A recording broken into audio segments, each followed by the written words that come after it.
Hi, ನಾಳೆ Kannada exam ಇದೆ. ನೀವೆಲ್ಲರೂ ಕೂಡ ಚೆನ್ನಾಗಿ ಪ್ರಿಪೇರ್ ಆಗಿದ್ದೀರಾ ಅಂತ ನನಗೆ ಗೊತ್ತು. ಬಟ್ ಎಕ್ಸಾಮ್ ಏನಿದೆ, ಎಕ್ಸಾಮ್ ನಡೆಯುತ್ತಿರ್ಬೇಕಂದ್ರೆ ಟೈಮ್ ಮ್ಯಾನೇಜ್ಮೆಂಟ್ ತುಂಬಾ ಇಂಪಾರ್ಟೆಂಟ್. ಹೆಚ್ಚಿನ ವಿದ್ಯಾರ್ಥಿಗಳಿಗೆ ಅಂದ್ರೆ ಎಕ್ಸಾಮ್ ಬರೋದಕ್ಕೆ ಟೈಮ್ ಸಾಕಾಗಲ್ಲ, ಟೈಮ್ ಕಡಿಮೆ ಅನಿಸ್ತಾ ಅಂತ ಹೇಳೋದು ಲ್ಯಾಂಗ್ವೇಜಸ್ ಅಲ್ಲೇ. ಕನ್ನಡ ಆಗಿರ್ಬೋದು, ಇಂಗ್ಲಿಷ್ ಆಗಿರ್ಬೋದು. ಸೊ ಈ ರೀತಿ ಲ್ಯಾಂಗ್ವೇಜಸ್ ಅನ್ನ ಬರಿತಾ ಇರ್ಬೇಕಾದ್ರೆ ಟೈಮ್ ಕಡಿಮೆ ಅನಿಸ್ಬಿಡ್ತು ಅಂತ ತುಂಬಾ ಸ್ಟೂಡೆಂಟ್ಸ್ ಹೇಳ್ತಾರೆ. ನಿಮಗೂ ಕೂಡ ಪ್ರಿಪರೇಟರ್ ಆಗಿರ್ಬೋದು ಅಥವಾ ಅದ್ರ ಹಿಂದಿನ ಎಕ್ಸಾಮ್ಗಳಲ್ಲಿ ಈ ರೀತಿ ಅನ್ಸಿರ್ಬೋದು. ಸೊ ಅದಕ್ಕೋಸ್ಕರ ಟೈಮ್ ಮ್ಯಾನೇಜ್ಮೆಂಟ್ಗೆ ಕೆಲವು ಟ್ರಿಕ್ಸ್ ಅನ್ನ ಹಾಗೆ ಯಾವ ಸ್ಟೆಪ್ಸ್ ಅನ್ನ ಫಾಲೋ ಮಾಡಿದ್ರೆ ಇರೋ ಟೈಮಲ್ಲಿ ಕರೆಕ್ಟ್ ಆಗಿ ಆನ್ಸರ್ ಮಾಡಬಹುದು, ಇದನ್ನ ಈ ವಿಡಿಯೋದಲ್ಲಿ ಹೇಳ್ತಾ ಇದ್ದೀನಿ. ನಂತರ ಬ್ಲೂ ಪ್ರಿಂಟ್ ನ ಫಾಲೋ ಮಾಡ್ತಾರಾ ಅಂತ ನಿಮ್ಮಲ್ಲಿ ತುಂಬಾ ಸ್ಟೂಡೆಂಟ್ಸ್ ಕೇಳ್ತಾ ಇದ್ರಿ. ಫಾಲೋ ಮಾಡ್ತಾರೆ, ಬ್ಲೂ ಪ್ರಿಂಟ್ ನ ಫಾಲೋ ಮಾಡ್ತಾರೆ. ಓಕೆನಾ? ಕೆಲವೊಮ್ಮೆ ಏನಾಗುತ್ತೆ ಅಂದ್ರೆ 100% ಬ್ಲೂ ಪ್ರಿಂಟ್ ಫಾಲೋ ಮಾಡದಿದ್ರು ಕೂಡ 90 to 95% ಬ್ಲೂ ಪ್ರಿಂಟ್ ನ ಫಾಲೋ ಮಾಡ್ತಾರೆ. ಅದ್ರ ಅರ್ಥ ಏನು ಅಂತ ಹೇಳಿದ್ರೆ, ಈಗ 1-2 ಕ್ವಶನ್ ಬ್ಲೂ ಪ್ರಿಂಟ್ ಪ್ರಕಾರ ಬರದೇ ಇರಬಹುದು, ಬಟ್ ಆಲ್ಮೋಸ್ಟ್ ಎಲ್ಲಾ ಕ್ವಶನ್ಸ್ ಬ್ಲೂ ಪ್ರಿಂಟ್ ಪ್ರಕಾರನೇ ಬಂದಿರುತ್ತೆ, 1-2 ಕ್ವಶನ್ ಬಿಟ್ಟು. ಕೆಲವೊಮ್ಮೆ ಲಕ್ ಚೆನ್ನಾಗಿದ್ರೆ 100% ಕೂಡ ಬ್ಲೂ ಪ್ರಿಂಟ್ ಫಾಲೋ ಮಾಡೇ ಕ್ವಶನ್ ಪೇಪರ್ ತೆಗೆದು ಬಿಡ್ತಾರೆ, ಆರಾಮಾಗ್ಬಿಡುತ್ತೆ ಅವಾಗಂತೂ ಎಕ್ಸಾಮ್. ಓಕೆನಾ?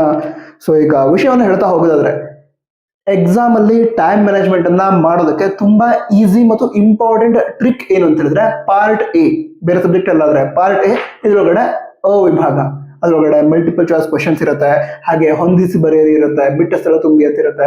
ಇವುಗಳನ್ನ ಫಸ್ಟ್ಗೆ ಬೇಗ ಆನ್ಸರ್ ಮಾಡೋದು, ಒಂದು 15ರಿಂದ 20 ನಿಮಿಷದಲ್ಲಿ ಆನ್ಸರ್ ಮಾಡೋದಕ್ಕೆ ಆಗುತ್ತೆ. ಅಷ್ಟು ಬೇಗ ಆಗತ್ತಾ ಅಂತ ನೀವು ಕೇಳೋದಾದ್ರೆ ಆಗತ್ತೆ.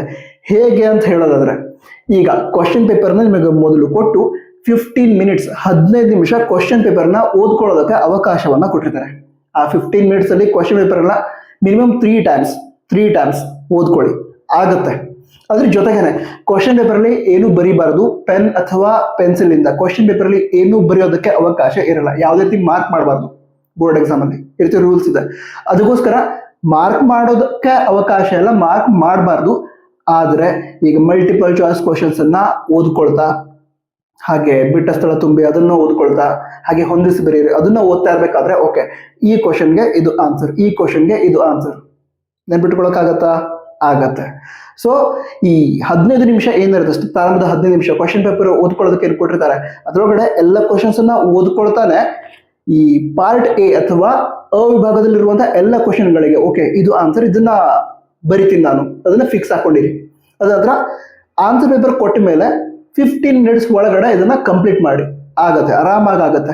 ಅಕಸ್ಮಾತ್ ಯಾವುದೊಂದು ಕ್ವಶನ್ಗೆ ಆನ್ಸರ್ ಬರಲ್ಲ, ಈಗ ಮಲ್ಟಿಪಲ್ ಚಾಯ್ಸ್ ಕ್ವಶನ್ಗೆ ಆಗಿರ್ಬೋದು, ಈ ರೀತಿ ಇರಬೇಕಾದ್ರೆ ಯಾವುದೊಂದು ಕ್ವಶನ್ಗೆ ಆನ್ಸರ್ ಬರದೇ ಇದ್ರೆ ಅದನ್ನ ಹಾಗೆ ಇಡಿ.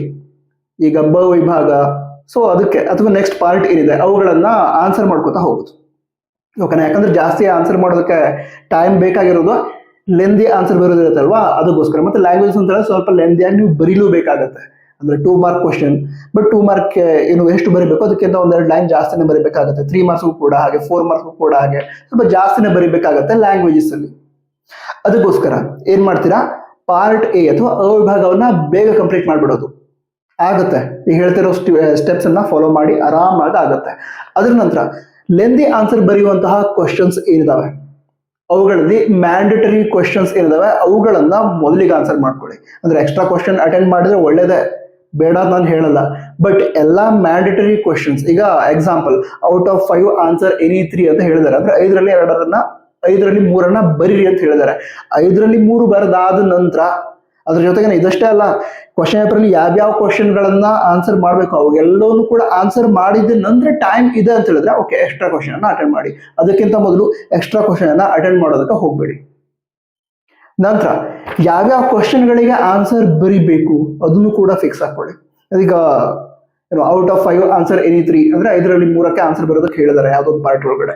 ಅವಾಗ ಏನ್ ಮಾಡ್ತೀರಾ ಅಂತ ಹೇಳಿದ್ರೆ, ನೀವು ಆ 3 ಕ್ವಶನ್ಸ್ ಯಾವ್ದು, ನಾನು ಆನ್ಸರ್ ಬರಿಬೇಕಾದಂತಹ 3 ಕ್ವಶನ್ ಯಾವ್ದು ಅದನ್ನ ಡಿಸೈಡ್ ಮಾಡ್ಕೋಬೇಕು. ಅಂದ್ರೆ ಯಾವ ಕ್ವಶನ್ಗೆ ಪರ್ಫೆಕ್ಟ್ ಆಗಿ ಆನ್ಸರ್ ಮಾಡೋದಕ್ಕೆ ನನಗೆ ಬರತ್ತೆ ಅದನ್ನ ಫಿಕ್ಸ್ ಮಾಡ್ಕೊಳ್ಳೋದು.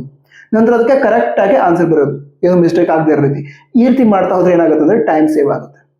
ಯಾಕಂದ್ರೆ ನಿಮಗೆ ಪರ್ಫೆಕ್ಟ್ ಆಗಿ ಆನ್ಸರ್ ಬರುತ್ತೆ, ಆ ರೀತಿ ಕ್ವಶನ್ ನೀವು ಸೆಲೆಕ್ಟ್ ಮಾಡಿ ಇಟ್ಕೊಂಡಾಗ, ಅಥವಾ ನೀವು ಪರ್ಫೆಕ್ಟ್ ಆಗಿ ಆನ್ಸರ್ ಬರೆಯುವಂತಹ ಕ್ವಶನ್ಗೆ ನೀವು ಆನ್ಸರ್ ಬರೀತಿರ್ಬೇಕಾದ್ರೆ ಬೇಗ ಬರೆಯೋಕ್ಕಾಗತ್ತೆ, ಹ್ಯಾಂಡ್ ರೈಟಿಂಗ್ ಫಾಸ್ಟ್ ಆಗಿಬಿಡುತ್ತೆ. ಯಾಕೆ ನಿಮ್ಗೆ ಆಲ್ರೆಡಿ ನಾಲೆಜ್ ಇದೆ, ಅದ್ರ ಬಗ್ಗೆ ತುಂಬಾ ಥಿಂಕ್ ಮಾಡೋ ಅವಶ್ಯಕತೆ ಇಲ್ಲ ನಿಮಗೆ, ಯಾಕಂದ್ರೆ ಆಲ್ರೆಡಿ ಗೊತ್ತಿದೆ. ಓಕೆ ನಾ ಬೇಗ ಬರೀತೀನಿ, ಆ ರೀತಿ ಬರೀತಾ ಹೋಗ್ತೀರಾ. ಸೊ ನಿಮಗೆ ಕರೆಕ್ಟ್ ಆಗಿ ಆನ್ಸರ್ ಗೊತ್ತಿರುವಂತಹ ಕ್ವಶನ್ ಗಳನ್ನ ಸೆಲೆಕ್ಟ್ ಮಾಡ್ಕೊಂಡು ಆನ್ಸರ್ ಬರೀತಾ ಹೋಗುದು. ಓಕೆ, ಇವೆಲ್ಲ ಆದ ನಂತರ ಟೈಮ್ ಇದೆಯಾ, ಟೈಮ್ ಇದ್ರೆ ಅದ್ರ ನಂತರ ಲಾಸ್ಟಿಗೆ ಎಕ್ಸ್ಟ್ರಾ ಕ್ವಶನ್ ಅನ್ನ ಅಟೆಂಡ್ ಮಾಡಿ. ನಂತರ ನಾನು ಸ್ಟಾರ್ಟಿಂಗ್ ಅಲ್ಲಿ ಹೇಳಿದೆ ಏನು, ಈಗ ಮಲ್ಟಿಪಲ್ ಚಾಯ್ಸ್ ಕ್ವಶನ್ ಆಗಿರ್ಬಹುದು, ಫಿಲ್ ಇನ್ ದ ಬ್ಲಾಂಕ್ ಆಗಿರ್ಬಹುದು, ಯಾವುದೋ ಒಂದು ಕ್ವಶನ್ ಕನ್ಫರ್ಮ್ ಆಗಿ ಅಂದ್ರೆ ಕನ್ಫರ್ಮ್ ಆಗಿ ಇದೇ ಆನ್ಸರ್ ಆ ಕ್ವಶನ್ಗೆ ಅಂತ ಗೊತ್ತಾಗ್ತಾ ಇಲ್ಲ, ಆ ಟೈಮಲ್ಲಿ ಸ್ಟಾರ್ಟಿಂಗ್ ಅಲ್ಲಿ ಬರೀದೇ ಇದ್ರೆ ಅವುಗಳನ್ನ ಬಿಟ್ಟು ಬರಬೇಡಿ. ಪಾಠದಲ್ಲಿ ಯಾವುದೇ ಕ್ವಶನ್ ಬಿಟ್ಟು ಬರಬೇಡಿ. ನಿಮಗೆ ಆನ್ಸರ್ ಗೊತ್ತಿಲ್ಲದ್ರು ಕೂಡ ಯಾವ್ದಾದ್ರು ಮಾರ್ಕ್ ಮಾಡಿ ಬನ್ನಿ, ಅಂದ್ರೆ ಯಾವ್ದಾದ್ರು ಒಂದು ಆನ್ಸರ್ನ ಬರೆದು ಬನ್ನಿ. ಯಾಕೆ ಅಂತ ಹೇಳಿದ್ರೆ ನೆಗೆಟಿವ್ ಮಾರ್ಕಿಂಗ್ ಇರಲ್ಲ, ಅಕಸ್ಮಾತ್ ಲಕ್ ಚೆನ್ನಾಗಿದ್ರೆ ಮಾರ್ಕ್ಸ್ ಸಿಕ್ಬಿಡತ್ತೆ.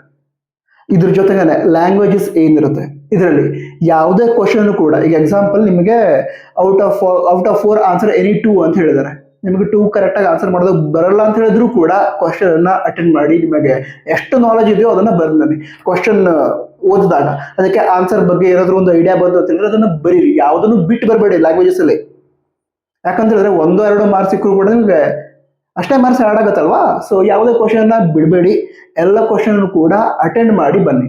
ನಂತರ ಈಗ ಎಕ್ಸಾಮ್ಗೆ 1 hour or 2 hours ಇದ್ದಾಗ, ಅಂದ್ರೆ 1 ಗಂಟೆ ಅಥವಾ 2 ಗಂಟೆ ಟೈಮ್ ಇದ್ದಾಗ, ಅಥವಾ ಈಗಲೂ ಕೂಡ ನೀವು ರಿವೈಸ್ ಮಾಡಬೇಕಾಗಿರೋದು ಅಂತಂದ್ರೆ ಕವಿ ಕೃತಿ ಇವು ಕರೆಕ್ಟ್ ಆಗಿ ನೆನಪಿಟ್ಕೋಬೇಕು. ಯಾಕಂದ್ರೆ ಅವುಗಳನ್ನ ಕರೆಕ್ಟ್ ಆಗಿ ಬರೆದು ನೀವು ನಿಮ್ಮದೇ ವಾಕ್ಯದಲ್ಲಿ ನೀವು ಆನ್ಸರ್ನ ಕರೆಕ್ಟ್ ಆಗಿ ಬರೆದು ಬಿಟ್ರೆ ಫುಲ್ ಮಾರ್ಕ್ಸ್ ಸಿಕ್ಬಿಡುತ್ತೆ ನಿಮಗೆ.